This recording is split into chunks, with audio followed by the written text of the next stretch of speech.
என்ன சத்தம் கேட்குன்னு பார்க்கிங்களா? இதுதான் சத்தம். எப்படி இருக்கு அருவி? அப்பப்போ பொட்டியை கட்டிட்டு இங்கே வந்துட்டு சாப்பிட்டுட்டு நட்டு போகிறது. ரொம்ப டயர்டாகி தண்ணி தூக்கி அங்கே ஒரு இடத்துல மேலே ஊர் இருக்குது. இந்த இடம் கொஞ்சம் தண்ணி குடிக்கலாம்னு நினைக்கிறேன். நல்லா இருக்கலாம். இந்த மாதிரி அது பக்கம் வந்து தண்ணி பாட்டில் கொண்டு வர தேவையில்லை, இதிலே குடிச்சிக்கலாம்.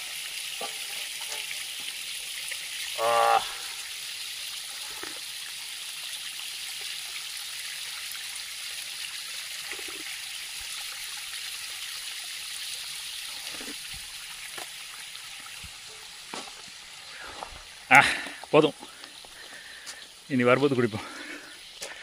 அங்கங்கே மயில் ஆடும், மயிலெலாம் காணும். குருவி மட்டும் சத்தம் போட்டுட்ருக்கோம். இந்த இடத்துல ஒரு தடவை மயில் வந்து நின்றுட்டுருச்சு. நாங்கள் பக்கத்தில் போகும்போது பக்கத்தில் வந்து பேசி நாங்கள் அதுக்கு என்னமோ கொடுத்தோம். அது பயப்படாமல் நின்றுச்சு. ட்ரெயின் ஒரு தெரியுதா? சத்த நிறைய கேட்குன்னு நினைக்கிறேன். ட்ரெயின் ப்ரொசர்வில் வந்து பப்ளிக் டாய் ட்ரெயின் மலைகளுக்கு இடையில்